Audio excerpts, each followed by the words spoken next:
Robert Owen, Adam Smith, Charles Babbage, dan Max Weber merupakan tokoh-tokoh yang pertama kali merintis teori manajemen modern. Gaya manajemen modern, manajemen yang pada periodenya ditandai dengan sudah dipelajari manajemen sebagai ilmu yang mempunyai dasar-dasar logika ilmiah, sehingga banyak melibatkan ahli manajemen maupun ahli ekonomi untuk melakukan penelitian tentang manajemen yang menghasilkan berbagai teori maupun aliran manajemen. Teori manajemen modern telah berkembang dengan pertumbuhan sosial ekonomi dan lembaga ilmiah.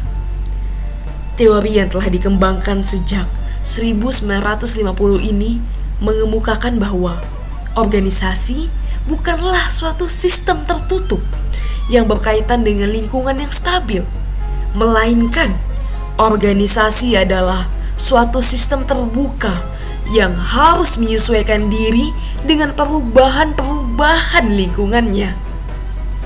Dengan kata lain, konsep dari teori ini bersifat fleksibel dengan perkembangan dunia. Manajemen modern berkembang dalam dua aliran.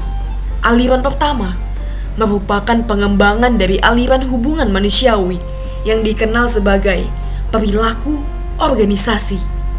Aliran kedua dibangun atas dasar ilmiah, dikenal sebagai aliran kuantitatif. Aliran manajemen modern terbagi menjadi dua, aliran perilaku organisasi dan aliran kuantitatif. Aliran kuantitatif. Aliran ini ditandai dengan berkembangnya tim operasional riset yang penting dalam pengambilan keputusan untuk pemecahan masalah-masalah industri. Prosedur operasional riset kemudian diformalisasikan dan disebut sebagai aliran manajemen ilmiah. Teknik-teknik manajemen ilmiah digunakan dalam banyak kegiatan seperti penganggaran modal, manajemen aliran kas, production scheduling, pengembangan strategi produk, perencanaan program pengembangan sumber daya manusia, penjagaan tingkat persediaan yang optimal, dan sebagainya. Aliran perilaku organisasi. Perkembangan aliran perilaku organisasi ditandai dengan pandangan dan pendapat baru tentang perilaku manusia dan sistem sosial. Prinsip dasar perilaku organisasi. 1. Manajemen tidak dapat dipandang sebagai proses teknik secara ketat, peranan, prosedur, dan prinsip. Yang kedua, manajemen harus sistematis. Pendekatannya harus dengan pertimbangan konservatif. Ketiga, organisasi sebagai suatu keseluruhan dan pendekatan manajer individual untuk pengawasan harus sesuai dengan situasi.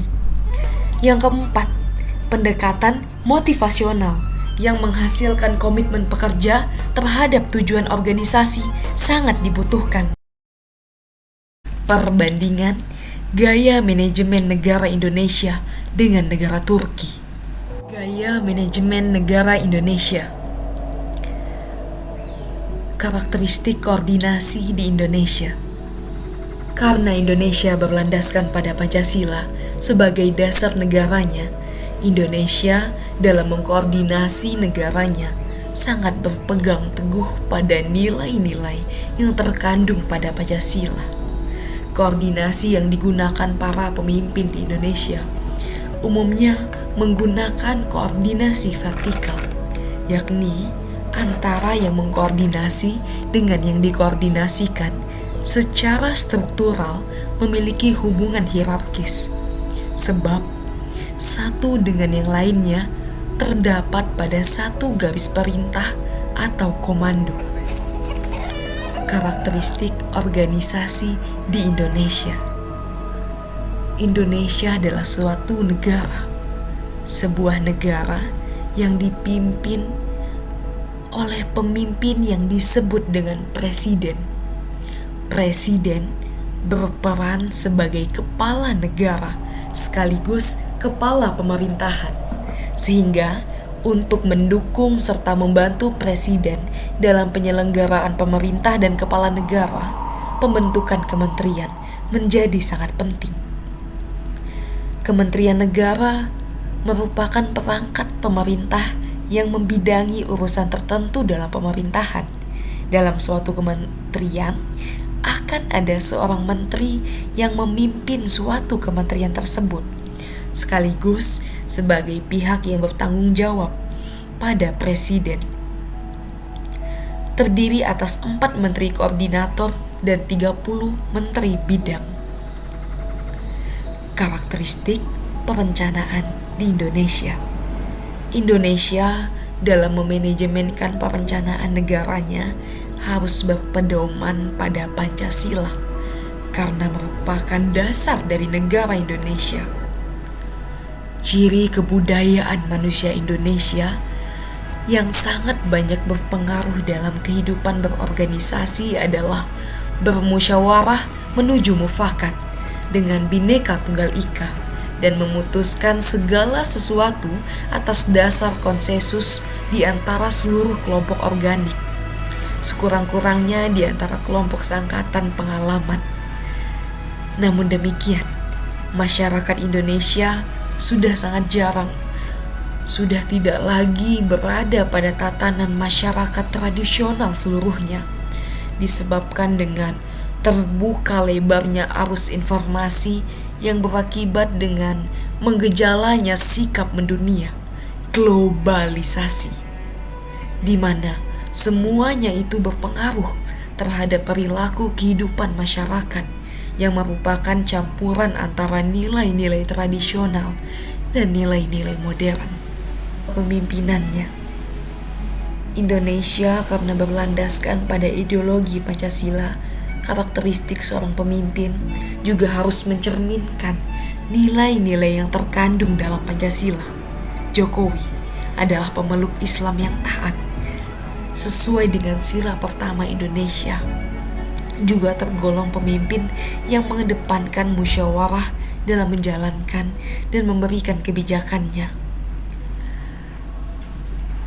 Presiden Jokowi juga termasuk dengan gaya kepemimpinan yang karismatik dan juga gaya kepemimpinan pelayan.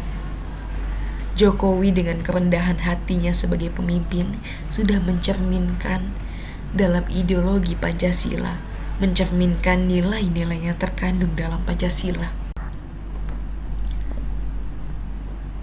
Gaya manajemen negara Turki. Perencanaan. Karena Turki menggunakan ideologi Islam, gaya manajemen pada negara Turki dalam menetapkan perencanaannya sangat berpengaruh pada ajaran Islam dan Al-Quran sebagai pedomannya. Koordinasi. Negara Turki dalam memanajemenkan negaranya dengan mengkoordinasikan tiap elemen-elemen kebijakan politiknya lewat program Islamiyahnya, berhasil merebut hati rakyat Turki. Kepiawaian dari seorang pemimpin negaranya dalam mengkoordinasikan negaranya menyebabkan Erdogan, seorang presiden dari negara Turki tersebut, dikagumi masyarakat dan terus dibenci oleh kaum sekuler ekstrem. Kepemimpinan. Erdogan sebagai pemimpin dari negara Turki merupakan langkah baru setiap umat muslim dalam membawa kejayaan pada negaranya. Bagi Erdogan, Islam adalah solusi. Selain Islam, kepiawaian Erdogan dalam memimpin Istanbul menjadi bukti bahwa ia memang sanggup dan layak menjadi pemimpin umat dengan perilaku berupa keteladanan yang baik. Inilah merupakan kunci tindakan Erdogan dalam membuka pemikiran masyarakat Turki terhadap karisma Erdogan yang menjadi teladan bagi masyarakatnya. Gaya kepemimpinan yang Erdogan miliki cukup berbeda dengan presiden sebelumnya. Ideologinya dan kepribadian yang beliau miliki cukup menarik perhatian masyarakat Turki dan berhasil mendapat dukungan. Tak hanya itu, dalam memimpin Turki, Erdogan cukup tegas dan cermat dalam menentukan sebuah kebijakan. Selama 17 tahun memimpin Turki, dapat dikatakan Erdogan menggunakan gaya kepemimpinan sebagai berikut. Gaya kepemimpinan karismatik. Erdogan adalah sosok pemimpin yang karismatik. Erdogan dikenal sebagai orator yang berapi-api dalam perjuangan politik Islam. Yang kedua, gaya kepemimpinan pelayan. Erdogan dinilai sebagai orang yang menawan secara postur tubuh dan mampu menampilkan kesan rendah hati dan melayani. Organisasi dalam manajemen negara Turki. Negara Turki dipimpin oleh presiden yang terpilih, kemudian mengangkat Perdana Menteri. Perdana Menteri kemudian membentuk Dewan Menteri dengan susunan yang telah disetujui oleh presiden. Presiden tidak dapat memberhentikan menteri tanpa persetujuan dari Perdana Menteri, karena Perdana Menteri lah yang menjalankan pemerintahan di Turki.